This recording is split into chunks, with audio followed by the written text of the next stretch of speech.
Today's video, 95 XP, 717 motor, 720, depending on what you're doing in life. Safety switch.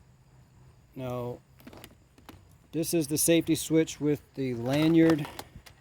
You fall off, and this goes on here, it keeps you running, and then you fall off, and it comes off, and it turns the motor off for safety reasons. Now, I had mine drilled out before I owned this ski. This is an old ski, so the video is going to help people that have a 20-year-old ski, and that's it. So that's going on, what is it, 95, we got 5 years, we're looking at almost 30 years.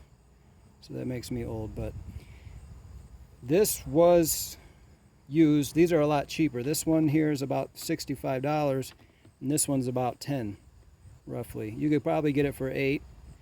And what I found is the water will go in here, and then this will corrode inside, and it will stop working. So my workaround was to shave the side off so the water would come out of it. I don't know if you can see that, but you can see the contacts inside. And even still, it would still corrode. So then I would soak this in lemon juice every so often, and it would keep it running correctly. And it would de-corrode. It would take the corrosion off the contacts internally. Now, I cannot vouch that this will work any better, but this is more of an OEM style. Even though this is aftermarket, it's the OEM style. And hopefully the plunging mechanism and everything is more watertight. One nice thing is when you're on the ski, you have a watertight cap on there. So I don't know if a person could put a water, like a condom over this one. It would probably work a lot better if you put a condom over it. I don't know how many times. I think I tried that and it ripped the condom when I put the prongs on there.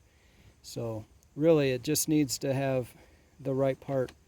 But other than that, I was just going to go over the fact that it's the second one down. When you're looking at the ski, it has 2 wires. Everything else has more than 2 wires. So it's this one. Pretty easy to install. If the hole has been oversized, you're gonna have to use a washer or something, to some kind of plate behind there, so that when this comes off, that it'll squeeze that down and pull this tight. But that's really it. It's really just 2 wires. They go in and they disconnect somehow here.